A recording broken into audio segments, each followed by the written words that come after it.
भिलनी महातपस्विनी शबरी जा को नाम, मतंग मुनि कह कर गए तो हे मिलेंगे राम। सोने की चिड़िया मां भारती और सत्य सनातन धर्म के सबसे आदर्श पुरुष मर्यादा पुरुषोत्तम भगवान राम, जो वर्षों की तपस्या के बाद ऋषि मुनियों को भी नहीं मिलते, मगर एक भीलनी शबरी के घर स्वयं चल के आके न सिर्फ दर्शन देते हैं बल्कि उस भीलनी के जूठे बेर भी खाते हैं। और बाबा तुलसी ने क्या खूब कहा है कि प्रबल प्रेम के पाले पड़कर प्रभु का नियम बदलते देखा, अपना मान भले टल जाए भक्त का मान न टलते देखा। भाव नहीं तो कुछ भी नहीं है, लाख करो गुणगान, भाव के भूखे हैं भगवान, भाव के भूखे हैं भगवान।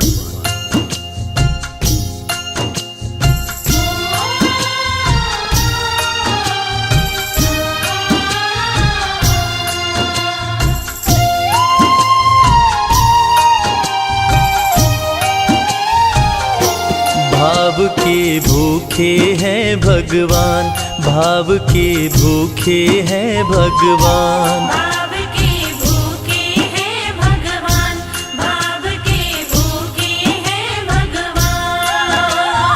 भाव नहीं तो कुछ भी नहीं है, भाव नहीं तो कुछ भी नहीं है, लाख करो गुणगान। भाव के भूखे हैं भगवान, भाव के भूखे हैं भगवान। भाव के भूखे हैं भगवान, भाव के भूखे हैं भगवान।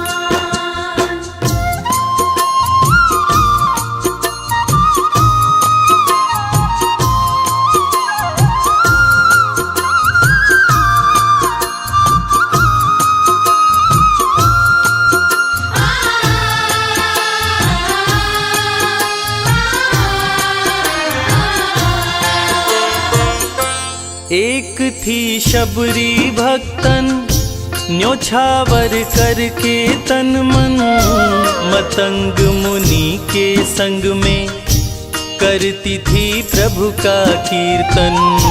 मतंग मुनि के संग में करती थी प्रभु का कीर्तन। बागों से चुन चुन लाती, प्रभु को फूल चढ़ाती, गंगा के पावन जल से रोज स्नान कराती।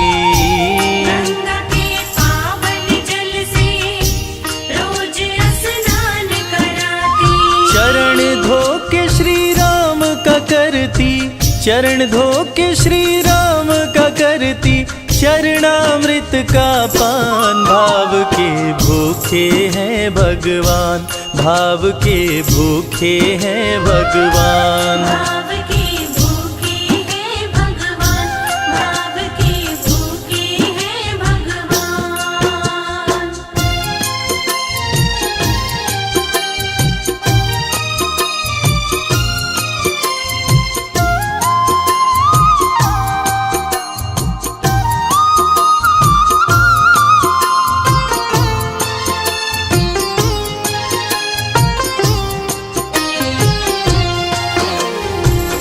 धैर्य एक ऐसा प्रसाद है जो इंसान को महान बना देता है।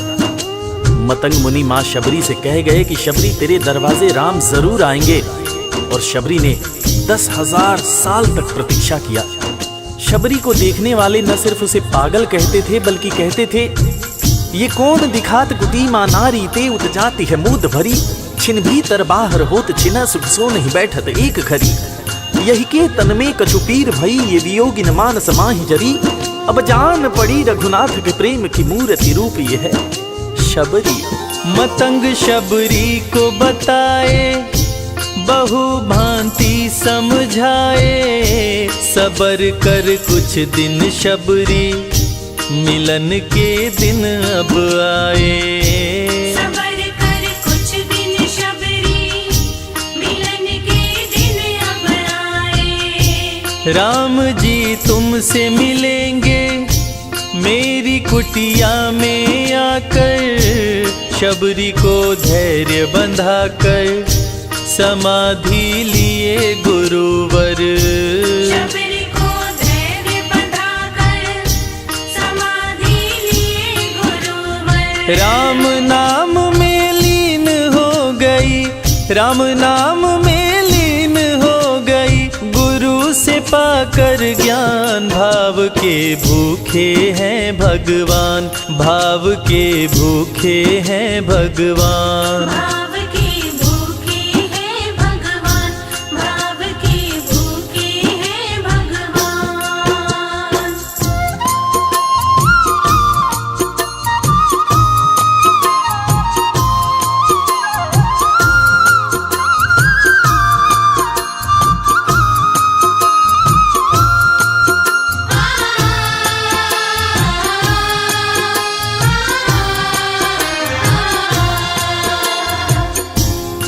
माँ शबरी के गुरु महामुनि मतंग जब अपने नश्वर शरीर का त्याग कर रहे थे, तब माँ शबरी ने उनसे पूछा, हे गुरुवर, मुझे मेरे राम कहाँ मिलेंगे? इस पर महामुनि मतंग ने शबरी को जवाब दिया कि शबरी, अरे दुनिया राम को ढूंढती है, मगर तू तो ऐसी खुशनसीब है कि तेरे दरवाजे राम स्वयं चलकर आएंगे। माँ शबरी को अपने गुरु की बातों पर अटूट विश्वास हो गया। माँ शबरी हर रोज राहों पर फूल बिछाती थी, चुन चुन कर मीठे बेर चख चख कर इकट्ठा करती थी, ताकि मेरे प्रभु श्री राम जब आएंगे तो बड़े प्यार से इसका भोग लगाएंगे। राहों पर फूल भी बड़ी सावधानी से शबरी माँ बिछाती थी। शबरी माँ सोचती थी कि मेरे गुरुवर कह के गए हैं कि मेरे घर मेरे राम जरूर आएंगे। शबरी माँ राहों पर दूर दूर तक फूल बिछाती कि प्रभु श्री राम के पैर में कहीं कोई कांटा न चुभ जाए। राह पे फूल बिछाती, वो मीठे बेर को लाती, मेरे प्रभु राम आएंगे, नैनों में सपने सजाती। मेरे प्रभु राम आएंगे, नैनों में सपने सजाती। राम से प्रीत लगा के वो निश दिन राम पुकारे, उमरिया बीती जाए रे कि अखियां पंथ निहारे। उमरिया बीती जाए रे कि अखियां पंथ निहारे। जर्जर हो गई काया फिर भी, जर्जर हो गई काया फिर भी, बसे राम में प्राण। भाव के भूखे हैं भगवान, भाव के भूखे हैं भगवान। भाव के भूखे हैं भगवान, भाव के भूखे हैं भगवान।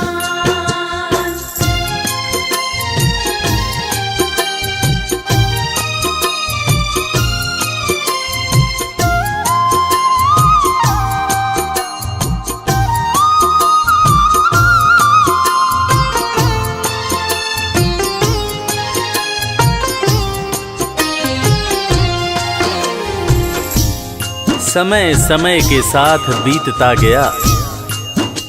माँ शबरी अब बूढ़ी हो गई। माँ शबरी की उम्र जैसे जैसे बढ़ती गई, प्रभु श्री राम के प्रति उसका प्यार और भी ज्यादा गहरा होता गया। माँ शबरी जो इस जन्म में तो भीलनी हुई थी, मगर अपने पूर्व जन्म में वो एक बहुत बड़े राजा की रानी थी। प्रयागराज, जहां पर कुंभ का मेला लगता है, एक बार वो अपने राजा के साथ उसी कुंभ के मेले को देखने पहुंची। अपने पूर्व जन्म में भी मां शबरी को प्रभु श्री राम से उतना ही ज्यादा प्यार था।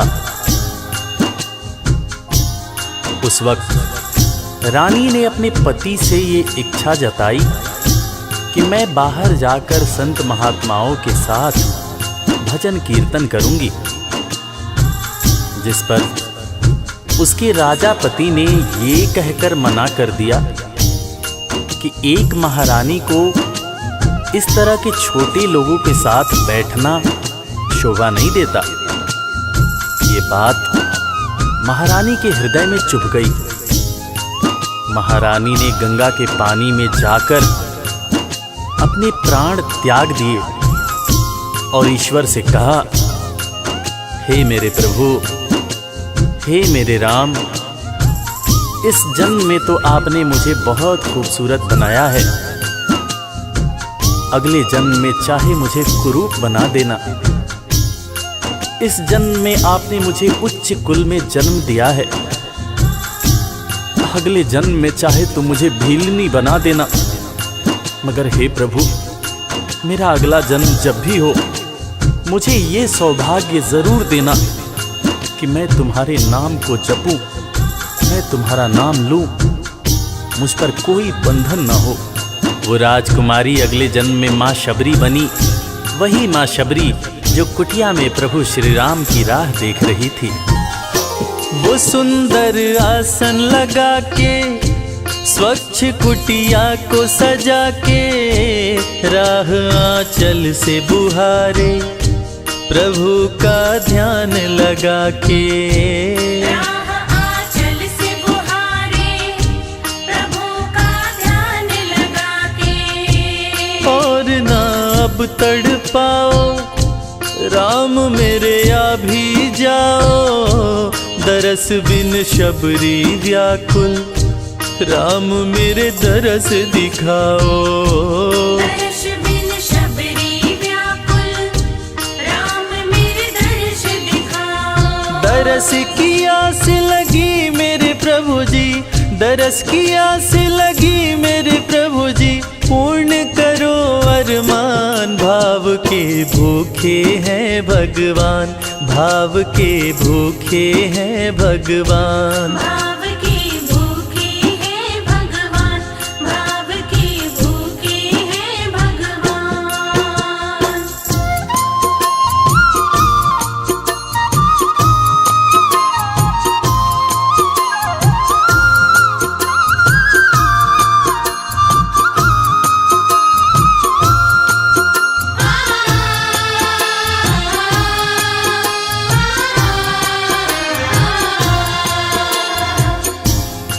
अजगर करे न चाकरी, पंछी करे न काम, दास मलूका कह गए सबके दाता राम। और हम सबके परम पूज्य बाबा तुलसीदास ने रामचरितमानस में भी कहा है, राम से बड़ा राम का नाम। और यही काम माता शबरी दिन रात कर रही थी। बस वो एक ही बात बार बार बोले जा रही थी कि मेरे राम आएंगे, मेरे राम आएंगे। वो हर वक्त हे राम बोलती रहती थी। प्रभु श्री राम जब अपने भाई लखन के साथ माता सीता की खोज में वन में दर दर भटक रहे थे, तो उनके कानों में ये आवाज गूंजी। उन्होंने अपने भाई लखन से कहा, प्रिय अनुज, ध्यान से सुनो। मेरी एक माता है जो वर्षों से मेरी प्रतीक्षा कर रही है। मैं भी अपने माता को देखने के लिए बहुत व्याकुल हो रहा हूं। चलो अनुज, माता शबरी की कुटिया में चलते हैं। प्रभु श्री राम माता शबरी की कुटिया में आते हैं। माता शबरी की नजर जब प्रभु श्री राम के ऊपर पड़ती है तो माता की आंखों से खुशियों के आंसू धारा प्रवाह बहने लगते हैं। माता शबरी रो रो के कहने लगती है, मेरे राम आप आ गए, मेरे राम आप आ गए।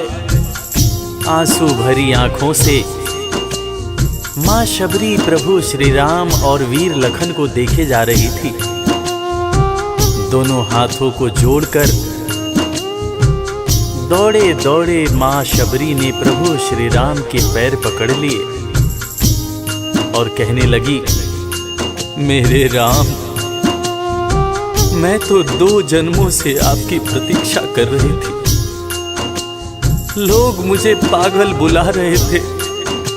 मेरे गुरुदेव ने मुझसे कहा था कि शबरी, राम लक्ष्मण के साथ एक दिन तेरी कुटिया में जरूर आएंगे, जरूर आएंगे।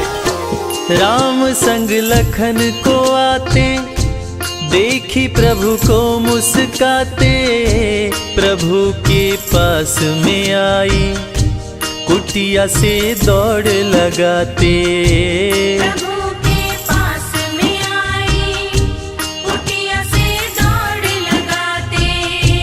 राम से मिलन हुआ जब, तो शबरी सुध बुध खो गई, प्रभु के पाँव पकड़ के भाव में विह्वल हो गई। प्रभु के पाँव पकड़ के भाव में विह्वल हो गई। खुशी के आंसुओं से पग धोए, खुशी के आंसुओं से पग धोए, भक्त न शबरी समान, भाव के भूखे हैं भगवान, भाव के भूखे हैं भगवान। भाव के भूखे हैं भगवान, भाव के भूखे हैं भगवान।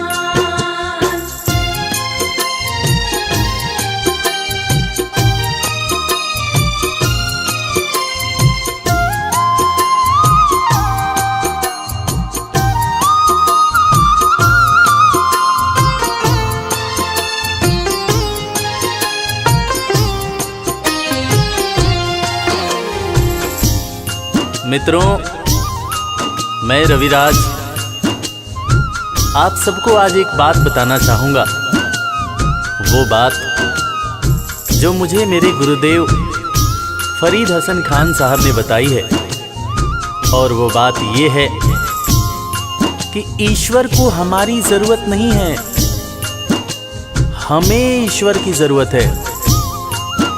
ईश्वर हमारे बिना भी पूर्ण है, मगर हम ईश्वर के बिना हमेशा ही अपूर्ण हैं। हम पैदा तो इंसान के रूप में होते हैं, मगर अंत में हमें उसी परमात्मा के पास जाना होता है। इसलिए हमें जीवन में हर वो कार्य करना चाहिए जो ईश्वर को पसंद हो। और ईश्वर को सिर्फ यही पसंद है कि हम नेक दिल बने, दयालु बने और सदैव ही अच्छाई के मार्ग पर चलें, चाहे कितनी भी कठिनाई क्यों न हो। और हमेशा अपने परमात्मा को याद करते रहें, चाहे ईश्वर के रूप में, चाहे अल्लाह के रूप में, गुरु नानक देव जी के रूप में, चाहे ईसा मसीह के रूप में। जो भी इंसान ईश्वर को याद रखता है वो कभी जीवन में किसी का बुरा नहीं कर सकता। बुरा करना तो दूर की बात है, वो किसी का बुरा सोच भी नहीं सकता है। उसका मन हमेशा साफ और शांत रहता है। मन हो गर निर्मल संजय, प्रभु जी दौड़े आते, प्रसाद की बात करें क्या, वो झूठे बेर भी खाते। प्रसाद की बात करें क्या, वो झूठे बेर भी खाते। बात है सच्ची लेकिन हम सब, बात है सच्ची लेकिन हम सब इससे हैं अनजान। भाव के भूखे हैं भगवान, भाव के भूखे हैं भगवान। भाव के भूखे हैं भगवान, भाव के भूखे हैं भगवान। भाव नहीं तो कुछ भी नहीं है, लाख करो गुणगान। भाव के भूखे हैं भगवान। भाव के भूखे हैं भगवान, भाव के भूखे। इस कथा के लेखक पंडित संजय तिवारी जी, साउंड इंजीनियर श्री कैलाश डंडरियाल जी, मैक्स स्टूडियो दिल्ली, संगीतकार लवली शर्मा, मैं आपका अपना रविराज और वीर म्यूजिक परिवार की तरफ से आप सभी को कोटि कोटि प्रणाम करता हूँ। किसी भी त्रुटि के लिए हम क्षमा प्रार्थी हैं। बोला भक्त और भगवान की